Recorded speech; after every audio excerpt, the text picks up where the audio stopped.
Hey guys, and welcome to the Mark and Andre show. I wish you a great Friday the 13th. We're here discussing a few things. Mainly, it's going to be horror villains, but that's later on in the segment. But Horror villains. horror villains. It'll be horror villains. Yes. With me is my co-host Andre Gaynor. How's it going? Andre, how have you been? I'm fantastic, man. It's really Good. Good. So what I want to get to first is the first segment of the show, and that's you know what? We don't do this very often. Let's talk video games.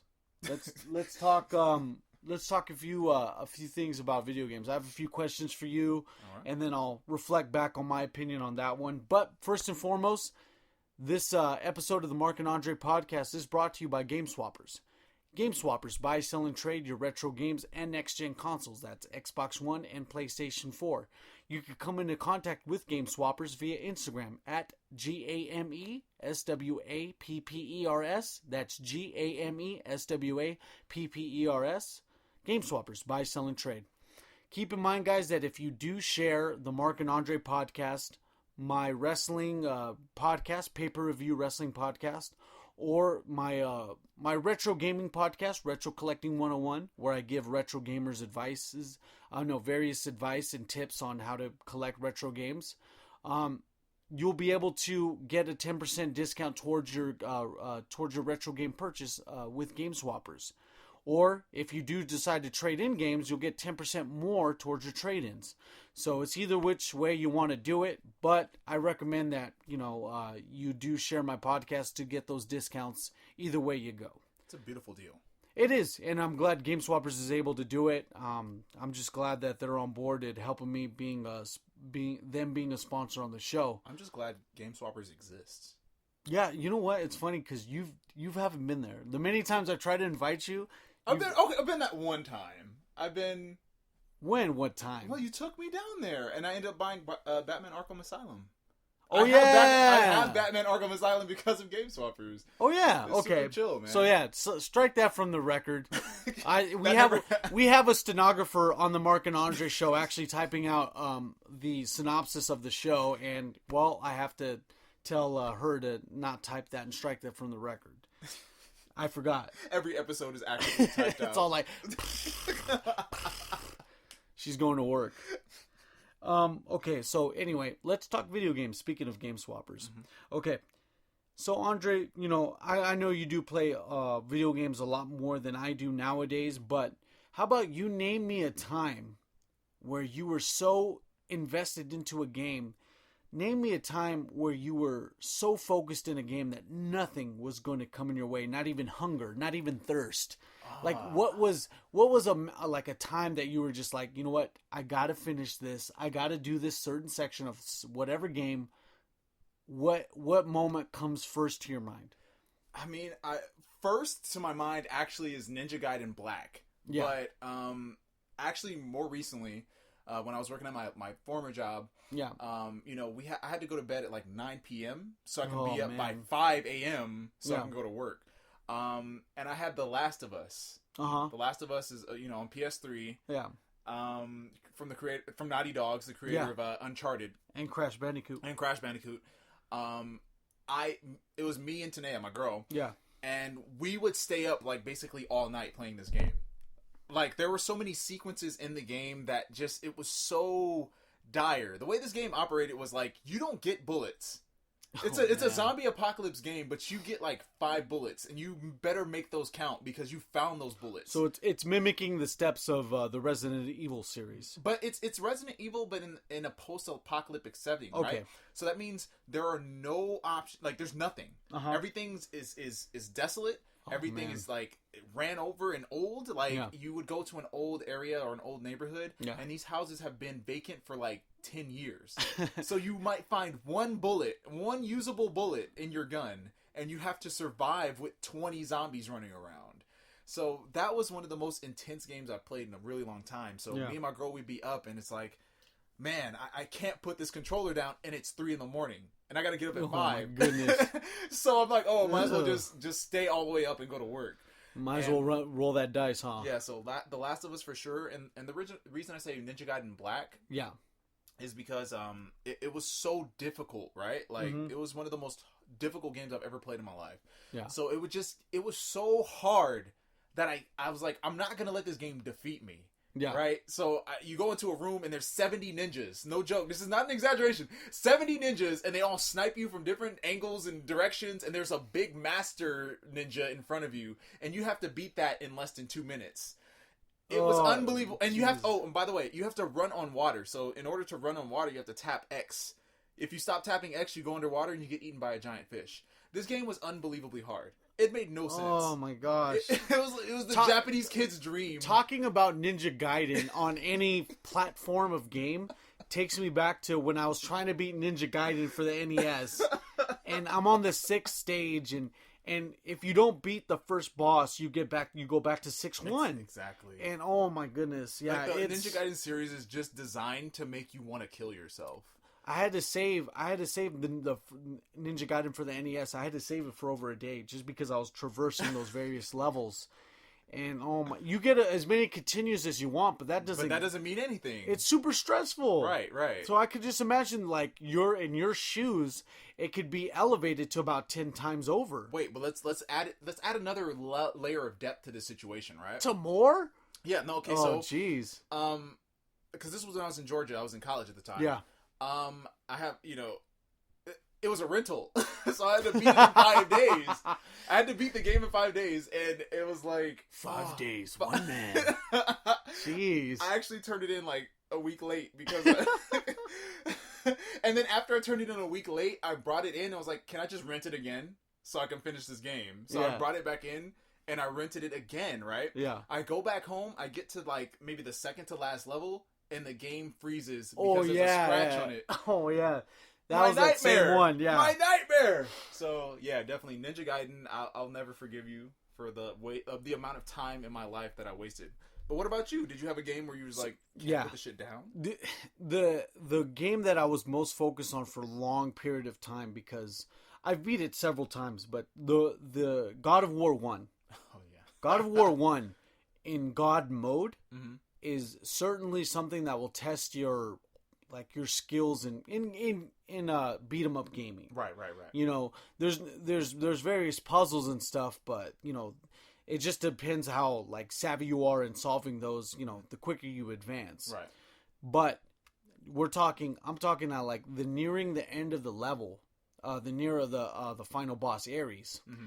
You beat him the first time, and then you get sucked into a world inside your mind. Yeah, and that. And you have to defeat these Kratoses that that are attacking your family. And the only way you can regenerate their health is by you sacrificing your health by pressing circle and giving your health to them. Right. And then the walls are deteriorating as you fight, right? Yeah, not it's not it's also, to mention that you're sacrificing your own health while getting beat up by these other Kratoses to keep your family like nice and healed. But it's just at that moment in time I was super focused because I had everything going. I had full health, full magic, and my full rage meter, so I kept going in like expecting different things to happen. But I was falling into like psychosis because I'm doing the same thing and expecting different results, but I keep getting the same results. And you know what? Santa Monica Studios does a great thing because they add insult to injury. Right. Because these guys, after you failed the first time, they're like, the Kratos is like, oh, I failed. I couldn't do it. And then all the Kratoses are all like stabbing you, and there's a cutscene where they do that.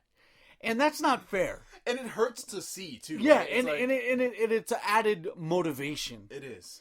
But at that moment in time, I was super focused. I was super honed in, and I tried and tried again, and eventually I just decided to throw that shit out of my PlayStation 3 and try another game because you know what? That sequence of game is extremely difficult, and it's not worth your sanity, right? It's just it's simply not worth it, right? Yeah. Another story. This wasn't exactly my story, but it's one of my buddies in college's story. but I was with him. So I went with him. First of all, I didn't really play God of War at this point. Yeah. I never played God of War before. Yeah. So my buddy was tripping out. God of War 2 just, like, it's going to get released, and it's got a Yeah. midnight release, and he had the pre-order. Oh, yeah. And they let him know, like, if you come tonight, midnight, you can get the game. Yeah. So I go with him to the midnight release. We wait in this long-ass line for hours. I think we get back to the dorm around maybe 1:30 in the morning. Yeah. And we end up playing the game, right? And we Yeah. were like, we're just gonna give it a try, get a hang of the game and see what it's about. This is my first experience with God of War, period. So he's playing the game, and he's going through it. So all the hard puzzle parts I take over, and I do the puzzles for him. He goes back to the combat parts. So that was our little routine. You do combat, I do puzzles. Before we realized it, we beat the game. Wow. But we didn't know the sun came up, and we missed like 3-4 classes. Oh my goodness. We had no clue that the sun was back up because we had the blinds. You up. had the Vegas blinds. You had the Vegas casino blinds where not even sunlight can pierce through it. No, seriously though, we had that going, and then Jeez. you could see like the way the dorms were set up. You could actually see like feet. You can see the light under in the hallway. You can see the light coming through under the door. And we're seeing a lot of like, oh man, there's a lot of people walking around right now. We just kept playing. Yeah. We didn't realize, we weren't even thinking about it. We played about like 10 hours of gameplay. Oh my goodness. So we missed a gang of classes to beat this game. But not only did we beat the game, we were pissed because it left on a cliffhanger. So we had to wait, 10 years after. You had to wait 10 years plus another system upgrade system to even play to go to the PlayStation 3. But I think that was a really good, because that was his experience, in my opinion. And I was just witnessing, because the game was so incredible. I never saw God of War before. I'm like, what? It's a perfect blend of action, storytelling, Greek mythology, and puzzling? Yeah. Oh my god. The best thing I can take from God of War is the fact that they're really accurate with their Greek mythology.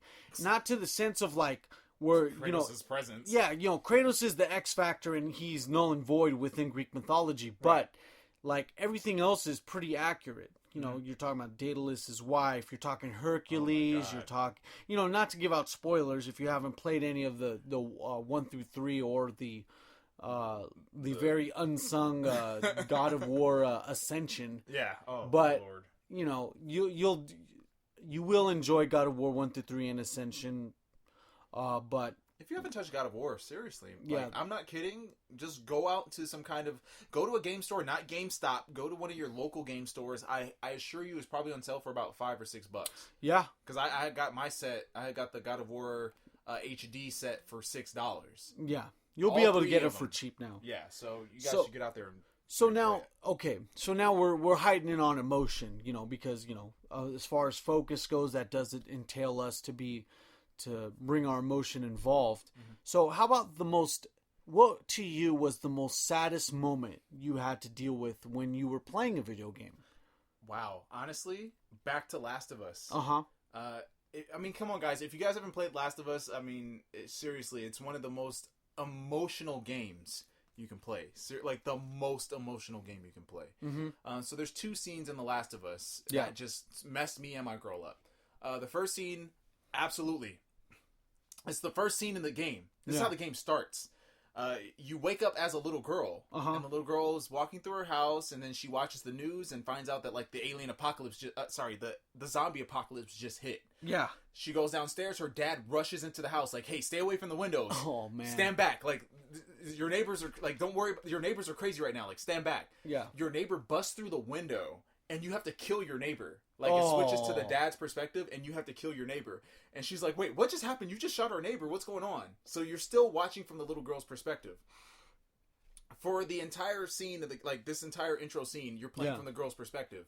So you're getting in the car with your dad and your uncle, and you're watching the world around you get destroyed. You're running from danger. Like, buildings are exploding. People are screaming. Zombies are attacking people. And then at the last second, you guys get in a car crash. They switch perspectives to the father. You're holding your daughter while more crazy things are happening. Oh, man. You finally get out of the city. Like, you make it out of the city, and this guy comes up and shoots you and your daughter, killing your daughter. He kills your daughter, and then that's the beginning of the game. You have no clue what followed after that. It shoots to, 20 years after that. Oh. And then the other scene that, just destroyed me. I don't want to spoil the game for you guys, but if you've played Last of Us, you know what I'm talking about. there's a scene where you actually pair up with another group of people. This Yeah. is the post-apocalypse. Like, there's no one left. Yeah. So you team up with a dude and his younger brother. It's you and this young little girl, and you and this other guy with his younger brother. Mm-hmm. You guys go through all of this chaos. You go through all of this chaos and make it to a safe house. Yeah. You find out that little brother that the other character has been protecting this whole time you've been with him, he got bit like last second. Oh. So the next morning, like, everybody's having a good time. Like, this is the first time you see people enjoying themselves. Yeah. They're smiling. They're like cooking breakfast. They're like laughing and joking. And the other dude you came with, he's like, "Hey, can you wake up my little brother for me?" Go and wake up the little brother. He's a zombie. And he has to kill his own brother. Oh. So he kills his brother, and then he goes, "It's all my fault. It's all my fault. I can't believe this happened." And he kills himself right in front of you. And then the game just cuts to black. Oh, man. And then they just shoot to like another like couple of weeks later. You don't know what happened at that point after that. After I saw that scene, I had to cut the game off. Because I couldn't, like, you went through so much with these people. Yeah. And you, in your head, you go, okay, it's a zombie apocalypse. Somebody's going to die. Usually that's what happens in the story. But you get so invested in this group of people that you're like, nothing can happen to us. They're main characters at this point. No. They both, man. like, the little brother died, and he's only like 13 years old. So he dies, he shoots him, and then he kills himself, and that's the end of the scene, and they just jump to the future. That was so hard to take, I had to cut the game off. It was ridiculous. Oh, man. What about you? So, the most emotional peak of, like, any game that I've had, like, where I was just the most, I honestly cried a little bit, was playing Link's Awakening, The Legend of Zelda Link's Awakening for the Game Boy. So the story goes, and for people that haven't played it, I don't care if there's spoilers, this game's it's going to be almost 25 years old. It's your fault. Yeah, exactly. But, so, Link ends up going to this island. He washes ashore, goes to Koholint Island, and finds Marin. Marin awakes him from, his unconscious state, and he goes and traverses throughout, like, the dungeons and stuff of this island. And Link finally realizes that he needs to awaken the windfish at the top. And the windfish was going to be the only outlet for him to get out of the island. Right. He does get out of the island. He does. But the only rub is after you collect the 5 instruments to wake up the windfish tells you that everything on Koholint Island from start to finish was nothing but a dream. Was nothing but your imagination. So now, as soon as he tells you, he's like, as soon as I wake up, everything that you've known is going to be gone. The Marin, all the people you've grown up to, like, same thing with The Last of Us. The people that you've grown attached to. They don't mean anything. They don't mean anything because they were all a part of the dream of the windfish. Oh my god. So the dreams of the windfish were always happening because he was always asleep. But by Link waking him up, everything goes away. Everything goes away because now he is awakened from his dream. Oh my god. And thus begins the awakening of Link. That is depressing. Dog, that is some that is like Lost times 10. I think that's what Lost got from, like, you know what, let's just do a fucked up ending. What do you think? Hey, well, I played Link's Awakening a couple weeks back, man. What would you take the whole... Let's just make it fake. Oh, man. So, they took the plane crash premise from it at least. Oh my god. At least they crashed on the island. Oh, dude. Actually, that is actually horribly depressing. Yeah, dude. It's bad. Because it's like, it's not even your dream to begin with. It's the dream of the windfish. What the hell? Yeah. And so by you waking up the windfish... It eradicates all of the dream that he experienced. Yeah, and then Link wakes up offshore, like, stranded on a board that's floating at sea. But if you complete the game, you'll get a cutscene where you'll see Marin, the female counterpart of the story. Right. You'll see her as a dove and, like, her flying away into the sun. Fuck that. Yeah, and I'm like, forget the symbolism. Can we have closure? Yeah, man. You're gonna traumatize this young kid? Yeah. So that's what ends up happening. Oh, and you know what? It sucks because that kind of ties into the horror element that we're doing for Friday the 13th, because you know what? it sucks to go back to those moments where you're like stuck on a certain game, or where you're kind of tied in too much emotionally to a game to the point where it's like, man, you're kind of shedding a tear. Right. But you know, it's good to go back on those moments, because it's like, that's kind of, especially if you overcame those moments, you're like, you know what, this is where I became the best I was at platforming. Like, and a journey matters so much to you. Yeah. And for them to pull the journey from under your feet and say it was meaningless, that hurts. If anyone out there starts playing Ninja Gaiden and gets to actual board 6, if you guys get to board 6, like level 6, you can pretty much establish yourself to have enough patience to do any platform game at that point. And if you guys play any variation of a 3D Ninja Gaiden, that's including Ninja Gaiden 2. So if you play Ninja Gaiden 1, Ninja Gaiden 1 Black, or Ninja Gaiden 2, prepare to have your soul crushed. Which one's Sigma? Sigma is, I believe it's the third one. Okay, yeah, Sigma's the third one, but that one was so bad because they didn't have the original creator, on board for the journey. But the first two, it pushes hardcore gamers to a point where it's like, seriously, fuck this game. Yeah. And fuck playing video games. I'm going to get a job and start a new life. Like, I couldn't believe how difficult Ninja Gaiden Black was. Yeah. And after I conquered that, I played Ninja Gaiden 2, and it was double Ninja Gaiden Black. Yeah. And it was just infuriating. Like, and then I realized, why am I wasting so much time playing video games? And then I started learning music. I started playing the piano because I'm like, why am I wasting all this time on something that doesn't mean anything? Yeah. But definitely, if you guys play any variation of Ninja Gaiden, prepare to have your soul fucked. Now, to go on to our next segment, I want to tell people that, you know what, we, like Andre has said before in a couple podcasts, he says, you know, we are in the future. This is year 2016.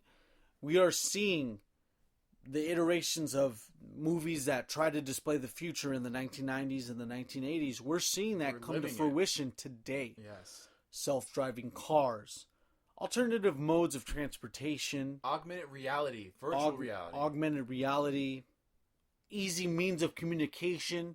I myself can go on my phone and talk to some dude from Dubai via FaceTime. Right. Just because I want to. Right.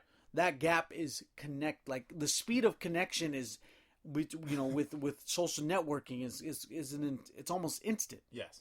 So to go into this, let's go into transportation. Tesla, as being made more famous, being owned by Elon Musk, has came out with the Tesla models, and the Model S, the S6, I think it's the S85, actually has the privilege to go to autopilot mode. To where you can stay in one lane on the freeway at any given speed, and it will adjust accordingly. You could take a nap while the Tesla is driving. Heck, if you're even risky enough, and I don't condone it, but you can crack open a beer. You can crack open a beer because you know what? You're not driving. You can smoke some crack. You can do whatever you want to do. Take a nap, play some board games. You could, you could finally do what every American has wanted to do with two hands while they were driving more than ever.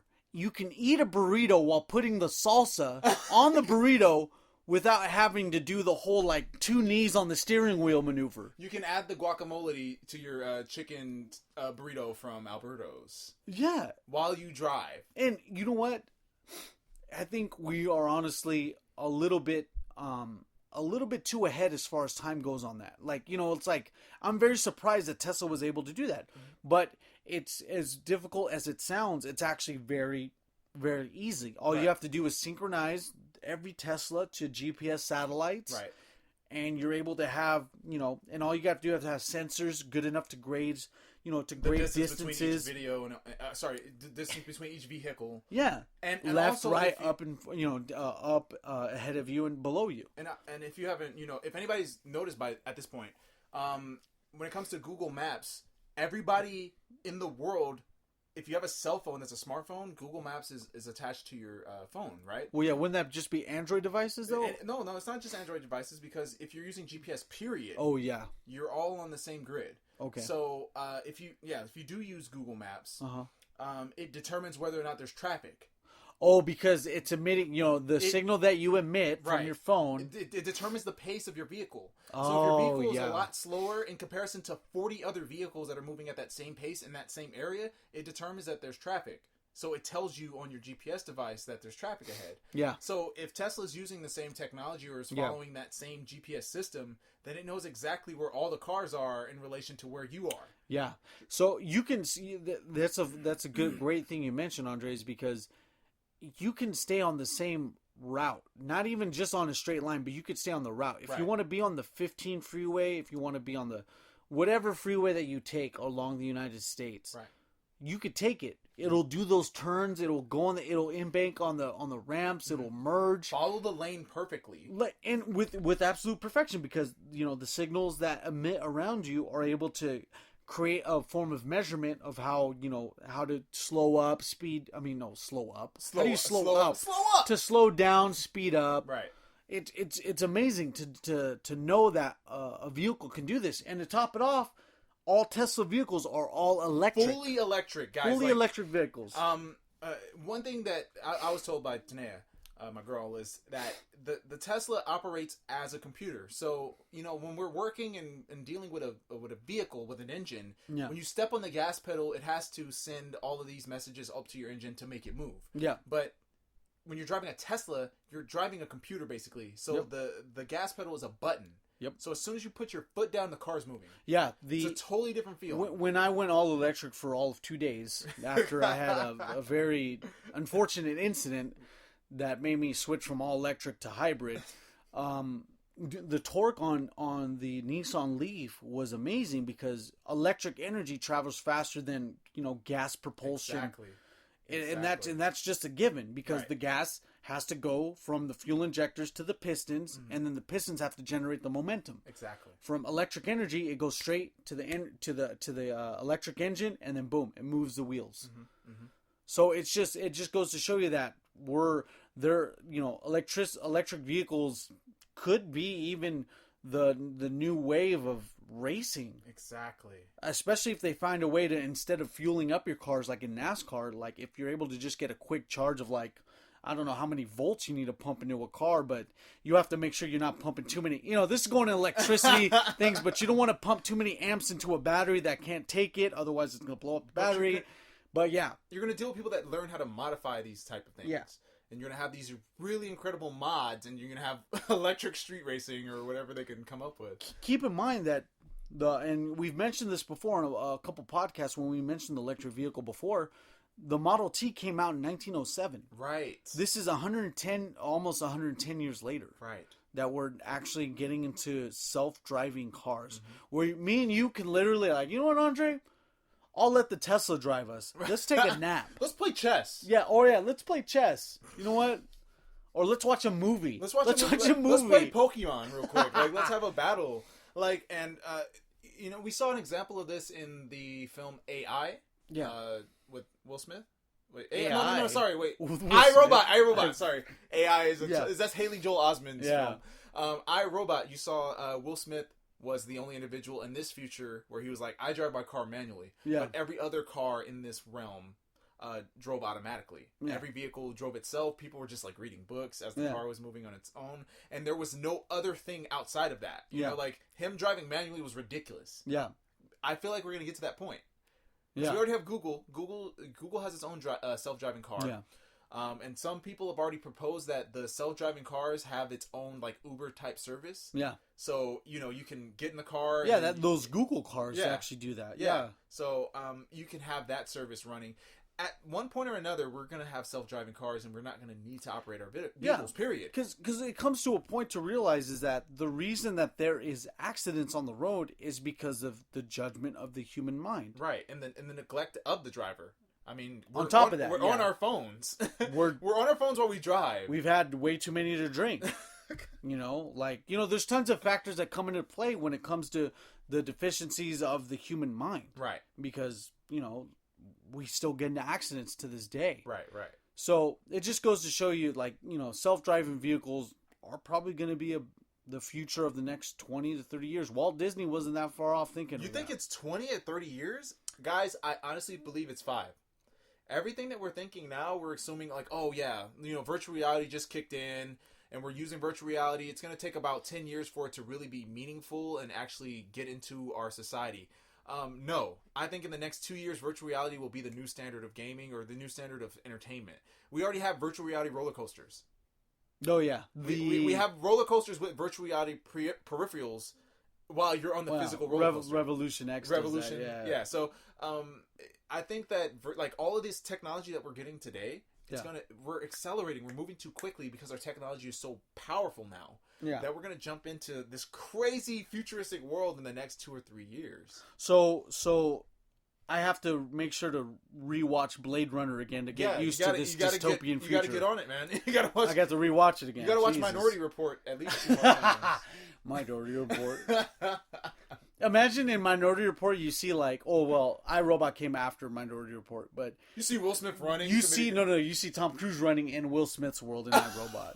That would be funny. So the next thing, see Tom Cruise in blackface. We see we have another mode of transportation that's still, by Elon Musk, the Hyperloop.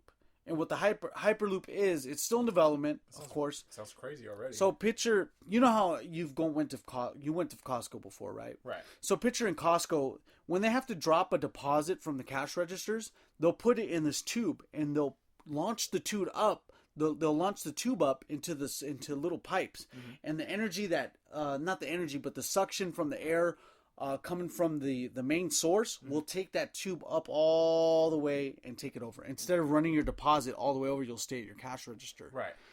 Same thing with Hyperloop. Hyperloop is the same thing, but a little bit different. Okay. It takes the same dynamics of that, but what it does is that you're in a pod, seated with a bunch of other people. Say you're in Los Angeles, you want to go to San Francisco.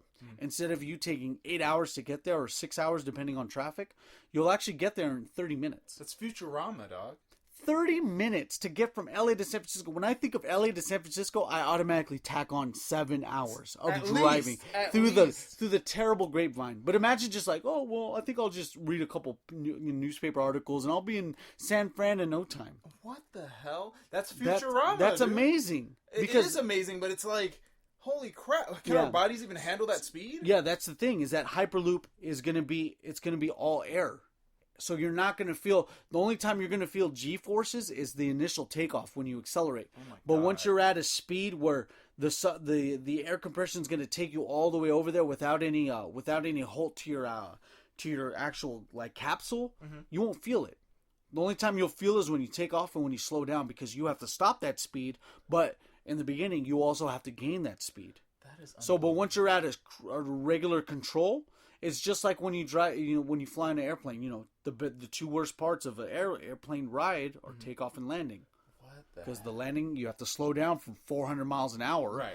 And then from takeoff, you have to generate from what? You're going about 20, 40 miles an hour to like 200 to take off. Right. So yeah, same. You'll feel the same forces, but the Hyperloop still has to be. The main drawback from the Hyperloop is that it has to be done in short distances. Okay. So, for relatively short distances. San Francisco from LA a short distance? Well, in the context of Hyperloop, that's a short distance. Okay. So you're thinking from LA to San Francisco, from I don't know, like LA, maybe San Bernardino, LA to Phoenix, that's roughly about 600, 700 miles. Same amount of time. They're going to put trains out of business, dude. Yeah, but the thing is that the train business is always, it's backed by unions. Right. And unions aren't really going to be going anywhere anytime soon. They'll stand the test of time. Yeah, but that's a whole different story for people. But wow, that's incredible. So, I didn't know that. Contrary to popular belief, speaking of flying is still the most safest mode of transportation to this day. Wow. Why?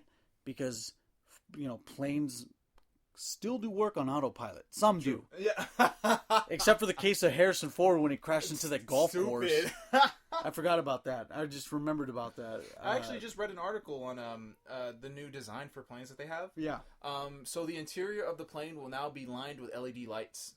Uh-huh. Or not LED lights, but LEDs, right? Uh-huh. So LEDs can form any image that you want. Uh-huh. So they can actually project the image of the outside of the plane right into the vehicle itself. Oh, wow. They're windowless planes. Uh-huh. These planes have no windows. and the entire interior is lined with these LEDs. So, and there's miniature cameras on the outside of the plane to show you exactly what's on the outside of it. So you're basically getting the exact view of what it would be like if there was no roof on the plane. Wow. And with the addition of all the new technology that we have, Yeah. Your phone can sync with the plane, and you can put images on the side where you're sitting to like browse Facebook. Oh, wow. So yeah, you can take whatever you have on your phone and put it on the wall that you're sitting on. Yeah. And then like browse through, flick through pictures, and I just feel bad for the guy who like uploads like a porn forum or like porno. Oh, you're not into this? And it's like, You don't like RedTube? this is the only screen I get and you're hogging it. Well, I gotta finish. But I think that's a really great idea. We're not going to see those for another 10 years, but So- that's what they claim, 10 years. I think it might be 5. So how about this? All right. So what can you predict in the next 30 years time? What do you think? 30 years? In all honesty, in the next 30 years, it might be something we can't even fathom, because everybody assumes that we're gonna ramp up technology wise, and we're gonna get all these cool things. Like, we already have virtual reality games, we already have self-driving cars, we already have Skype. To me, is the same thing as like Demolition Man, where they're just showing a front. Demolition Man actually did. Right. Yeah. So and then we just had an individual show his new prototype for a type of. Okay, you saw in the Civil War film, Tony Stark was like rewatching a memory of his past. Oh yeah. That's real. That's already here. Oh wow. I'll show you a video of it after this. But yeah. They already have a peripheral where like basically it's a bunch of like rigged cameras, and you stand in this area where the rigged cameras are, and you can port your entire area to another place. So basically, you have the hologram, just like Star Wars or something. You can see a hologram of another person's room and have a meeting with 8 different people. Oh, so you can emit a hologram of like, if there's the same camera's position like that, you can be. So you could say, "Oh, I want to be in Paris." Yes. As long as you align the cameras to that, you can emit the hologram. In a sense, yeah. Oh, so the dude was showing off incredible. his presentation. He was like, "Yeah, so I'm gonna have a conversation with my daughter right now. I haven't seen my daughter in like months." He shows it off, right? In order to see the person, though, you have to have your virtual reality set on. Oh, so you can okay. So that's the rub. You can physically see the person, though. Oh, but wow. You have to have your virtual reality set on. So he had his virtual reality set, and they were showing what he was seeing, and it was his daughter, and she was like, "I miss you, Daddy. Like, when are you gonna come home?" And it shows her sitting down, playing with toys, moving objects. And he's like, "Yeah, so this is what we have as far as like hologram technology, but that's not it." And he's like, "This is what you can do as well. I can take this entire experience and replay it."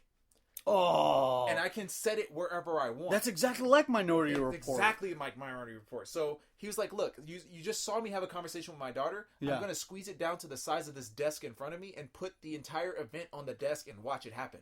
That's cool. And I'm like, dude. Because it's still all being filmed. Exactly. That's crazy. So this whole thing, man, I'm telling you, I think in 30 years, we're going to be in a place that you can't fathom. Yeah. Seriously. In the next 5, I think we're going to see all of these technologies that have already started, like escalate to a totally new level. Yeah. And then 10 years from now, we're going to be lazy fucks. So what about, how about in modes of transportation? I know that technology is something that self-driving cars, self-driving buses. We're going to see, we're already losing jobs because they have truckers are losing jobs. Truckers are losing jobs. We're already seeing drone deliveries. Oh yeah, but they're only using it in a medical capacity right now. Yeah. But they're gonna move it over obviously to general market. And then we got. We just have so many things. Where the effort of a physical person is not needed. Yeah. We're gonna lose. We're raising the minimum wage to $15, but we're gonna lose a crap ton of work because we're gonna have a machine prepare our food for us now. Yeah. We don't even need a clerk anymore. We just type it all in. You know what I mean? Yeah. We already have like that soda machine, right? That soda machine that gets you thousands of options. Yes. That's going to be our new service for food. So we go, I want this burger, this, that, and this and that, and the cook has to make what you asked for. Yeah.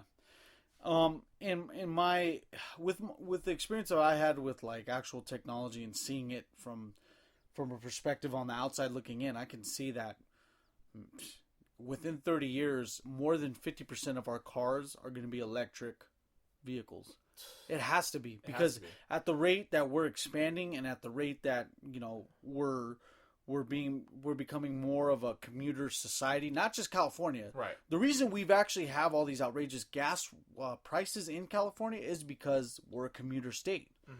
There's going to be a lot more everything's states. so distant. Yeah. Also, I mean, since you bring that up, Uh-huh. they've just introduced the first vehicle to operate entirely on salt water. Oh, man. And this car actually has punch. It reaches a max of 120 miles per hour. The horsepower is fantastic. Yeah. This vehicle is unbelievable. Of course, they're getting a lot of flack because they can't get this damn vehicle passed, but they finally got it passed. Nice. We're gonna start seeing saltwater operated vehicles coming out. That'd be cool because, I mean, if as long as it matches or even exceeds the estimated, the EPA of a regular gas powered vehicle, Right. that should be good because you know what? All you gotta do is take a scoop of Huntington Beach and put it in your car. Take a scoop. Just a great little. Hey, I gotta go to the beach real quick. I gotta get fuel up.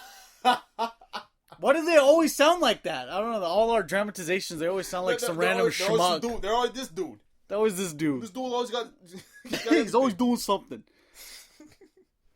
Now, okay, so in our next segment here, with once again, you guys are tuning into the Mark and Andre show, the only show where it doesn't take Donald Trump to bring a black and a Mexican together to talk about current events, conspiracy theories, and entertainment. We're talking here now in our next segment, Disneyland. Now, Disneyland's California Adventure has been getting a lot of flack now because one of their signature rides, the Hollywood Tower of Terror, has been rumored to be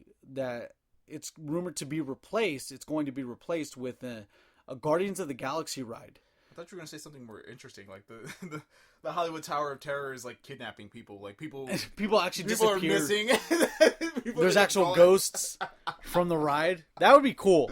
That wouldn't be cool. Well, I mean, people would want to ride it more. Maybe not. Who knows?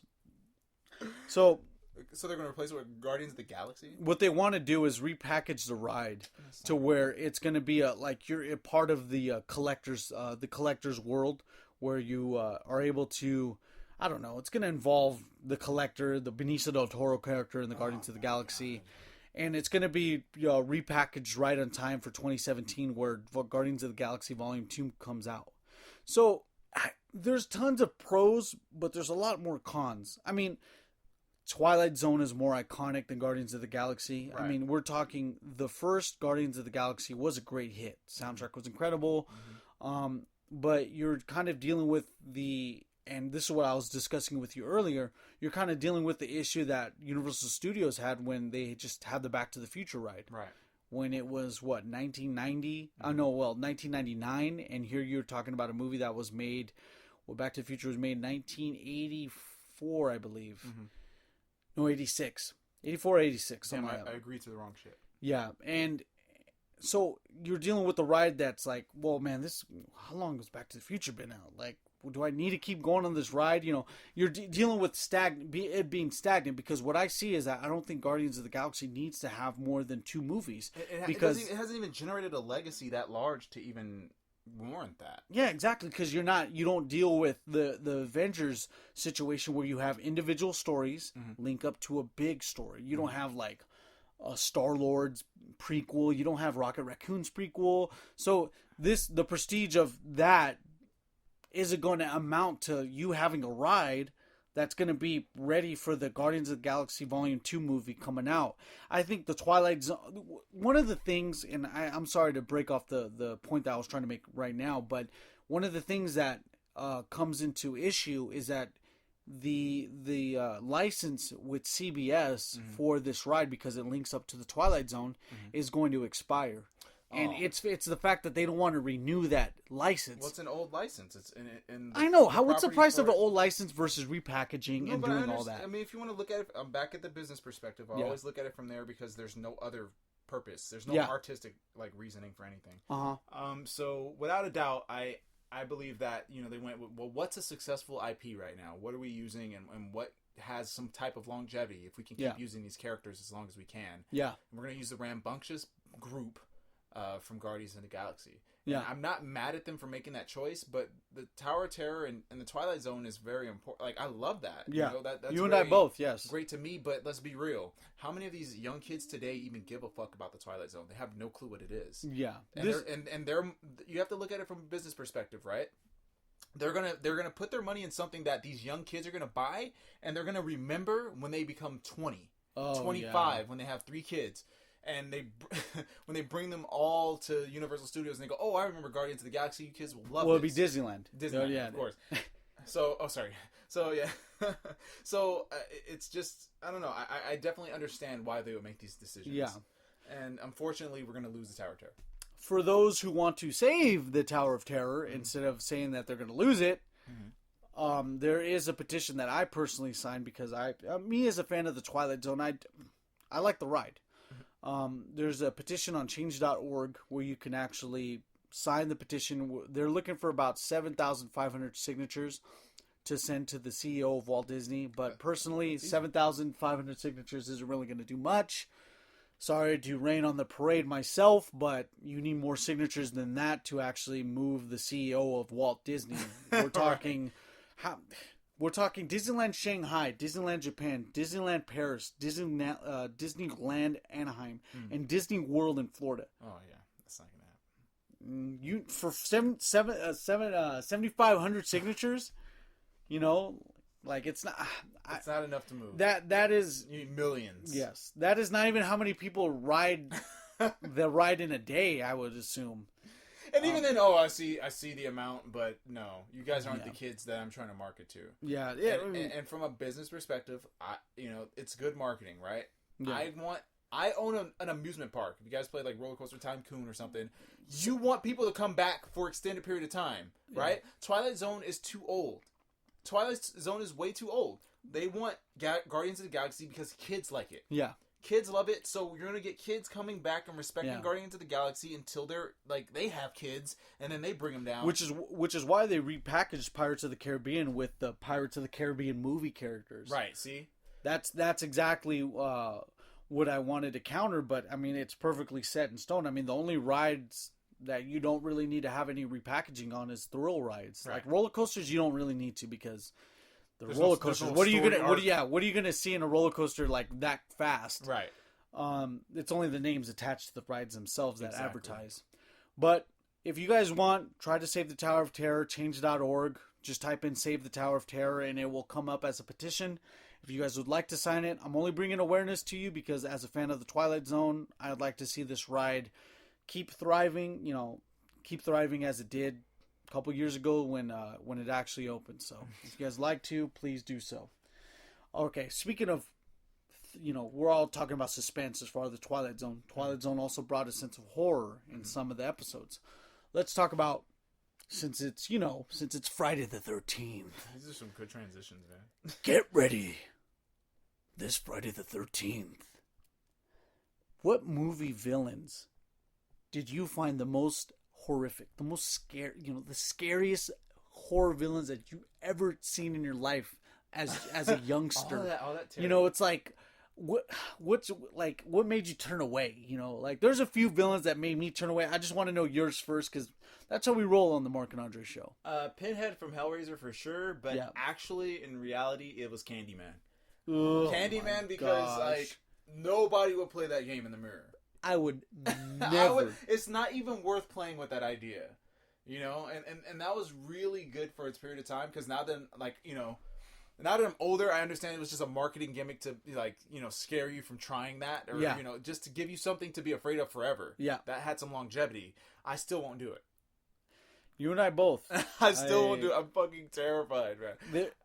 There was a time when I was watching that, just to bring an example to that, this isn't a plan to my horror villains or whatever, but the beginning of the X-Files, the beginning of Unsolved Mysteries made me intrigued, got me intrigued to read about UFOs. Right. But I got so deep into learning about UFOs that like I felt as a young kid that I knew so much that I was emitting like a signal to the guys, to UFOs that I was like, he knows too much.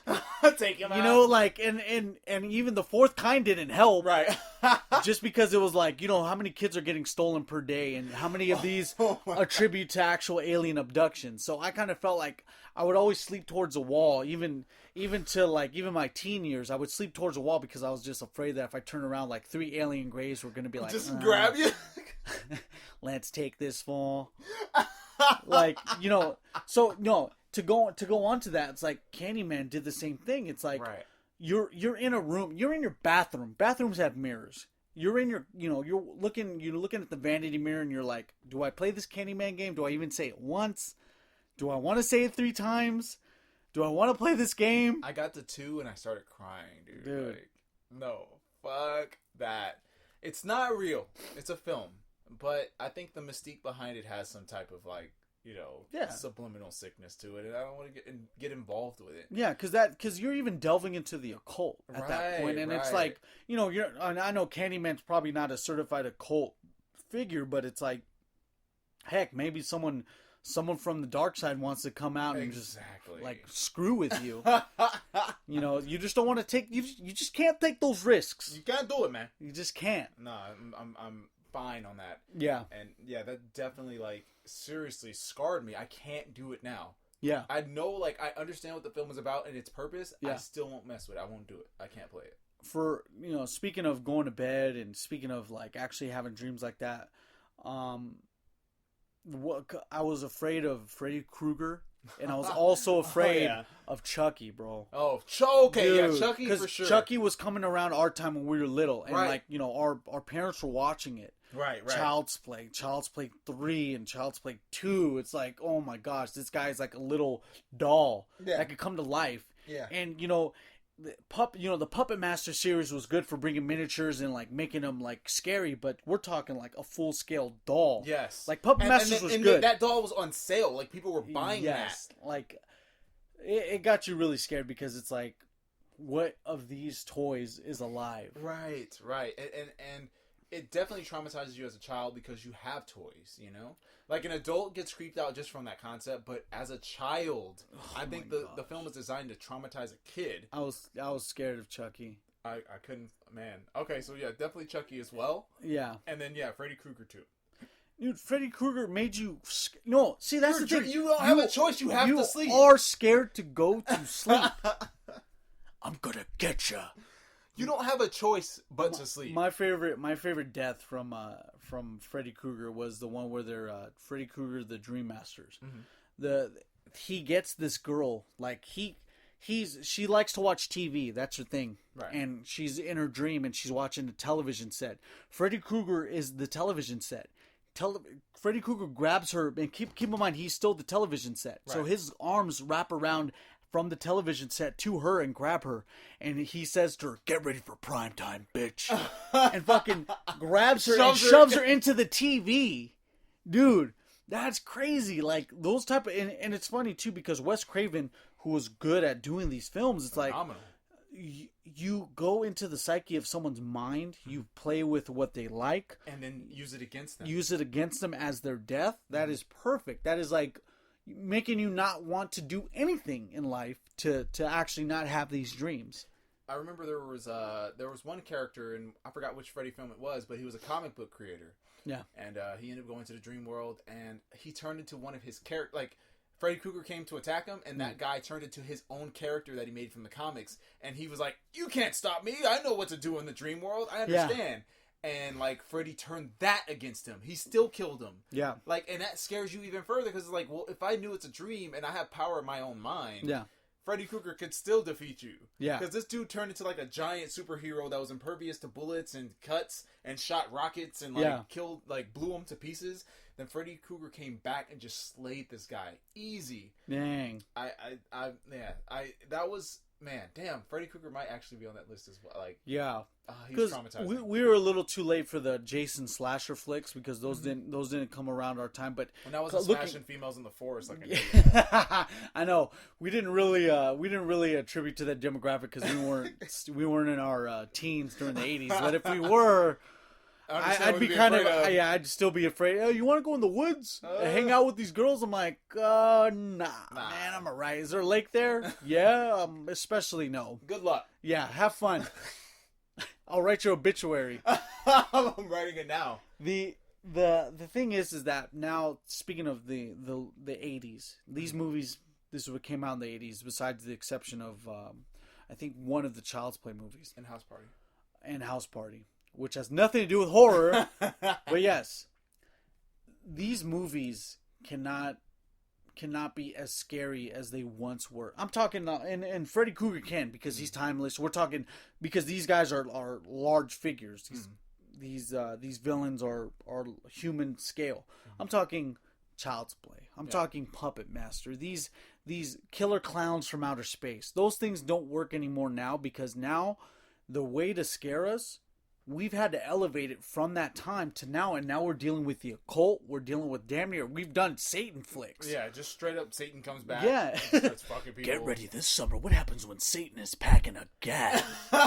Satan in the hood. When Satan is slaying. Just walking around the Bronx, grabbing people by their heads. Like in South Central, you better not go deeper down south. Satan is packing the gat with a 9 to the spine. And a gat to the back. Gat to the back and shoddy to the body. With Mario Van Peebles as Satan. But to get to the point, to get to what we're saying is like those little mascots, like Leprechaun in the Hood, won't play anymore. Right. Because God. now you're playing with comparisons now. Right. Is Leprechaun gonna play into Insidious? Because Insidious delves into the mind now. Like we're getting really deep now with as far as subconscious. Yes, as far as like scaring people now. We're going like with Paranormal Activity, real, like actual real reality. We're trying to bend the line between reality and actual playing around with, Hollywood. Right. The Fourth Kind did that. Paranormal Activity did that. A lot of them did, like mockumentary movies. Right. Right. So it's just going to show you that now, like, that shit just doesn't play anymore, except for the slasher flicks. Those slasher flicks still can. But no, slasher flicks play more on the gore aspect of it, just how much a person can be dismembered and cut to pieces. And I think that's its own fear, like, oh, I don't want to get stabbed, right? Because that's what, like, Michael Myers would do to a person, just stab them and call it a day.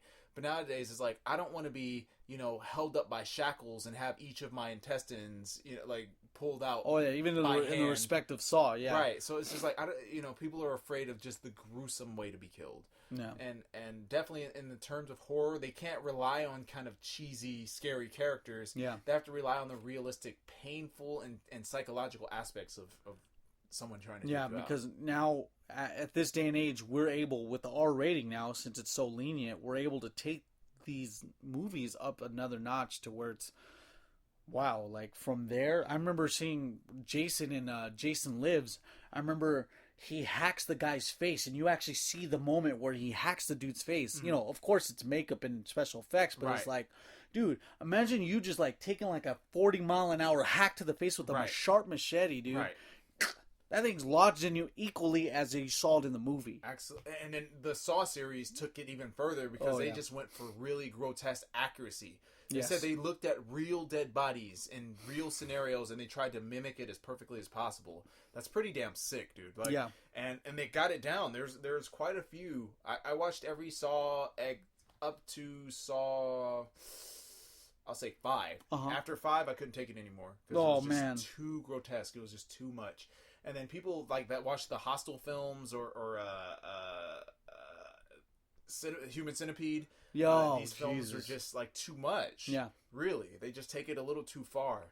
And I think that's the new fear aspect of it. It's the psychological damage of seeing something that grotesque. Yeah, because you can even play to people's fear, or and even in that same umbrella, you're dealing with the people's fear of gore. Right. The people's fear of being damaged psychologically. Maybe they don't like evil. Right. So that does cover a broad range. Did you see that movie, dog? Yeah, he grabbed that guy and he cut off his tongue and then he cut off his hands and the dude was screaming. He put the hands in acid and melted the hands and then he cut off the feet and then he ran with the feet without the feet and then he like took his face, put his face on, then put his face back on the dude's face and he couldn't take it. Like it's too much. I don't want to hear a humongous like kill sequence that makes no sense. I think one of the last films that came out, I forgot what it was, but it was about a bunch of cannibals on an island. Yeah. And these people go out and like, party on this island and they like... Oh, and it's the one that was recently released by Eli Roth. I forget what it was called, but I heard it was like really like it was really like gory and horrored out, but unbelievably gory. Yeah. Like too far. And I heard it was a bomb just because people couldn't take it. Exactly. Why do I want to see that? You know? When it goes to excess, maybe, you know, it comes to a point where it's like, I don't even want to see this. Right. I don't even want to entertain this. Right, right. Get ready this summer. This Friday the 13th. In 1974, we didn't go back to the moon because Jason is on it. He stole one of the suits and now he's waiting with a machete on the dark side of the moon. Are you ready for the machete? Apollo Friday the 13th. Get ready this summer. Imagine you're trying to land on the moon and then all you see is like a little Jason with a machete, knowing that if you open that door, it's just going to just come in hacking with a knife. Are you... Fucking dude just comes in slice everybody in the pod. Where do you hide on the moon? Oh man, why is he there? He's just that's what they. That's kind of ties into Jason X. Jason man. X, which was fucking retarded. Let's put Jason. Let's cryogenically freeze Jason and leave him on a space capsule to dump him off into space.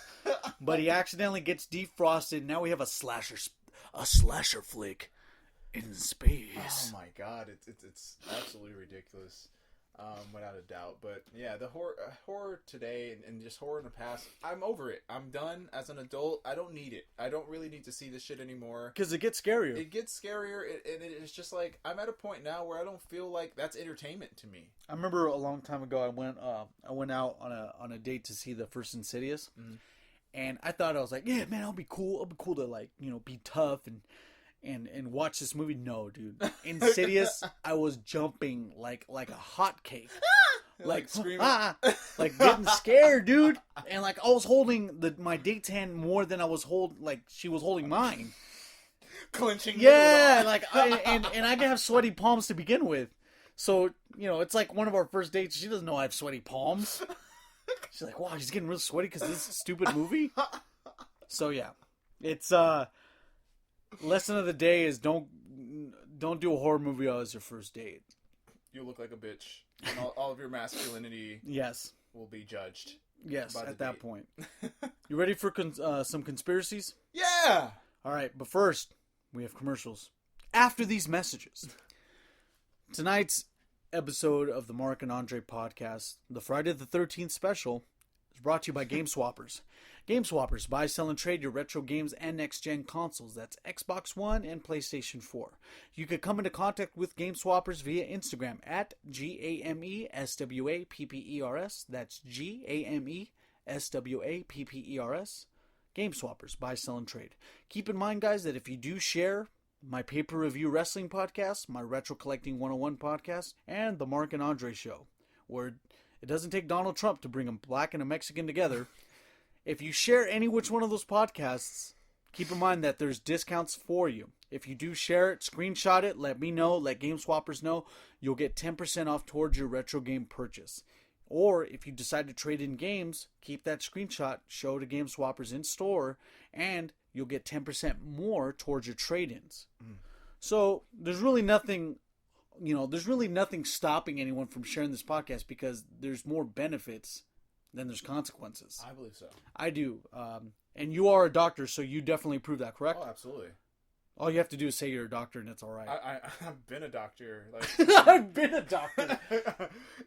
Oh, man. So, yeah, Andre is a doctor. I see the lab coat and lab coat and the stethoscope. Dr. Dre.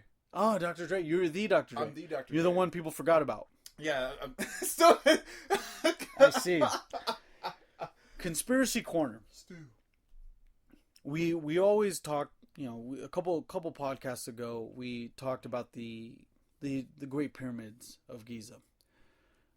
Now, not only has there been around the time of the Great Pyramids of Giza, there's actually been pyramids during the same time built on other continents. Mm-hmm. There are more pyramids on every continent than there are actual monuments that people have built after. Mm-hmm. You know.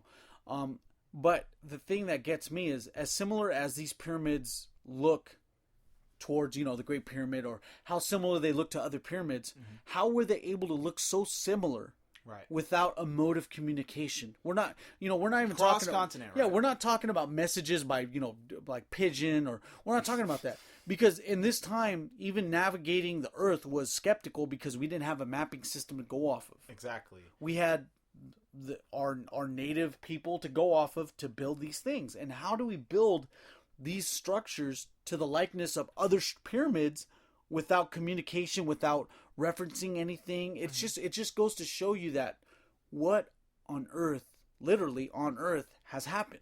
Right. And some could argue that it was a collective consciousness, that everybody was, them being a more spiritual and indigenous culture across, every single culture. Yeah. Being more spiritual, they all tapped into the same kind of consciousness and kind of got insight through that, like through meditation or maybe even some kind of chants or prayers or whatever they could have gotten it from. Some people that believe that they actually got, messages from nature itself to create these things. We think it's aliens. Let's just get straight to it. Like, maybe there was some type of assistance, because it makes absolutely no sense for them to all have, let's say, similar blueprints all the way throughout the continent. Yeah, that's like me. That's like me building. I don't know. Let's just go with the wheel. Let's go something with as ancient as a wheel, because that even predates the pyramids. Right. I built the wheel, and I'm over here in I don't know where modern day Mexico is at. Right. You're all the way in modern, where Southeast Asia is. Right.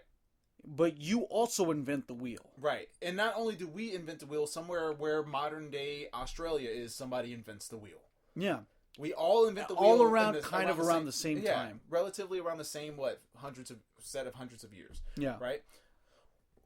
How is that even possible?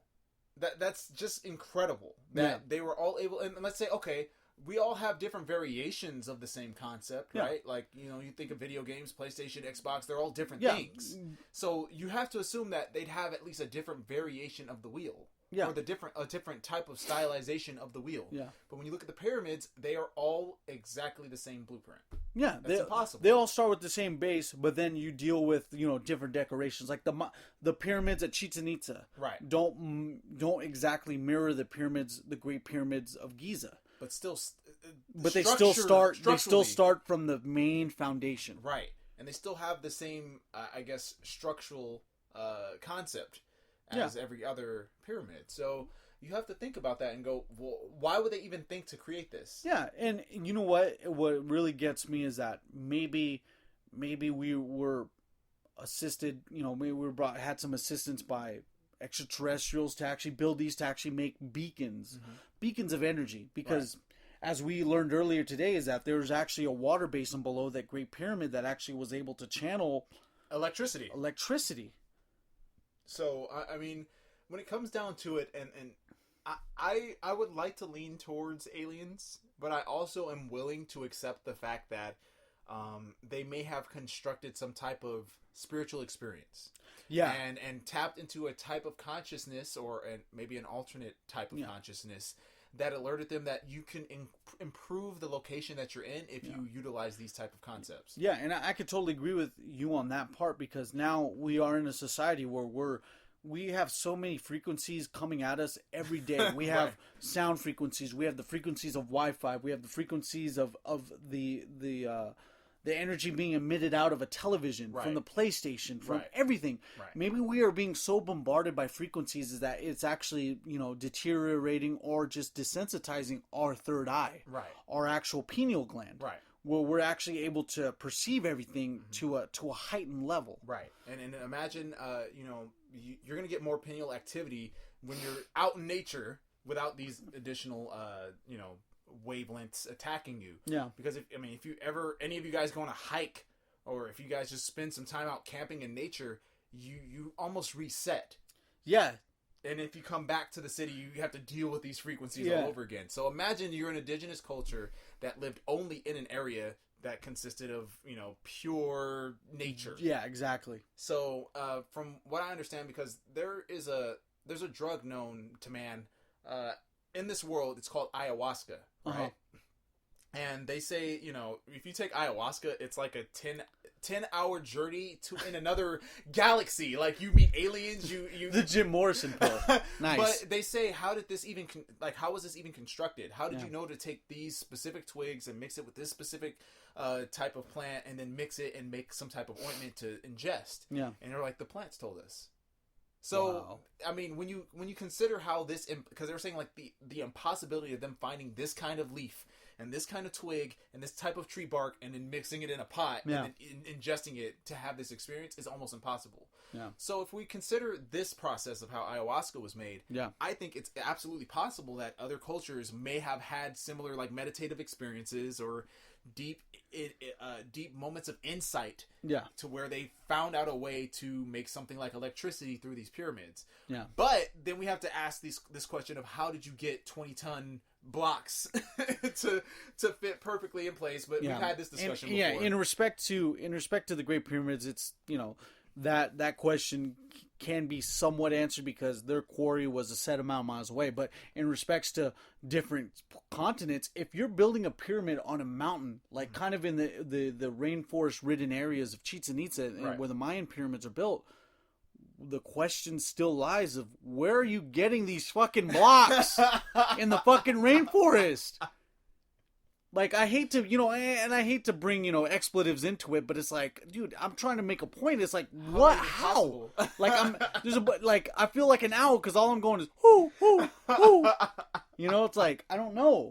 So who brought these impossible to receive blocks into this area? Well, then to bring modern building characteristics in a society where these weren't the homes of these people. These were monuments dedicated to whatever, you know, they could, you know, the historians could say whatever, but we don't know the true meaning because we weren't there 5,000 years ago. Right. You know, these weren't their houses. If this were their houses, we'd see about a bunch of them in a said block. Right. You know, so why, you know, the question is, why would they build these? Who did these attribute it to? Who did these attribute to, and who's what, when, and where, and why is always come into play when it comes to these pyramids because the mystery still remains. But that's what makes it so fun, man. It's like I'm always constantly asking, like, how is this even possible? Because there's so many different possibilities to how this could take place. But I think the question at hand is, how can different continents receive the same blueprints? Yes, when it's taken to that scale. Mm-hmm. That just shows you that like, what, did we just hit the lottery 10 times in a row? Right. Those variables are very hard to come by. They are hard to come by. And let's say, you know, let's say your perspective is aliens physically came down to this planet and assisted each indigenous culture. Well, let's say aliens came down through consciousness, through some type of spiritual experience. They didn't even have to bring a ship. Yeah. They just came through some type of spiritual meditative experience and was like, use these resources and you can form concrete like things. They're like, what's concrete? Don't worry about that. Just you can form incredible monuments if you follow these steps. Yes. And then somebody scribed it and they were like, but whatever you do, don't make it traceable. So maybe it's like some intraceable documents that they had. Yeah. And they formed these pyramids and used electricity because from what we study today, Nikolai Tesla pulled from ancient Egypt.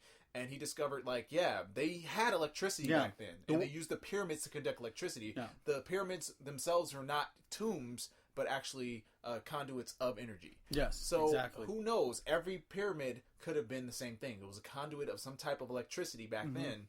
And they used it for their culture. And that makes it even more fascinating. Yes. Because it makes them look less like assholes, right? Like, oh, you didn't, make a bunch of people die in the process of creating this for your fucking grave. Yeah, but this wasn't for the, paying respects for one pharaoh. This was actually for a higher calling. A higher calling, to power their TVs or, their PlayStations back then, Who knows? Who knows? The Resident Evils of ancient Egypt. So, I just was saying, like, I don't know. I just think that it's an incredible... I think it's an incredible phenomenon of how this is possible. But at the end of the day, I want to lean towards a type of, like, spiritual experience that was unified. Yeah. But who knows, man? I think it's remarkable. And I don't know, when you look at these things, you have to realize that they lived a life that we still don't understand today. Yeah. We're in modern times. We're in a future where we have fucking self-driving cars. Yeah. All this impossible shit. But we're looking backwards like, how did they even have that? You know, how did they have electricity? Or how did they manage to make these impossible monuments that we can't make today? Yeah, so we're just waiting for the meteorite to hit us and everything gets flattened, and now they're just going to restart. The creator's just going to hit the restart button and boom. So yeah. Well, what I want to tell you is I appreciate you coming on for another episode of the Mark and Andre Show. I'm glad we were able to get a bunch of segments out of the way in a short amount of time. But I want to leave the floor to you so you can actually do your shameless promotion. Shameless promotions! Alright, so if you guys don't know by now, I'm a hip-hop instructor. If you guys are interested in learning how to write for hip-hop, or if you're just interested in the complexities of hip-hop songwriting, I have a number of courses.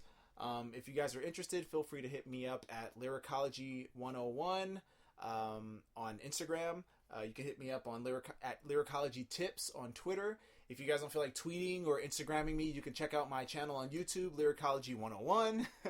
And you can check it out from there. I have a bunch of information following from that point. So I really thank you guys for checking out the podcast, and I think we'll just call it a night, man. I hope you had a really good time. We love you guys for listening. Thank you guys for coming back, and have a beautiful night. Thank you guys. Have a good night, guys. Mark and Andre Podcast.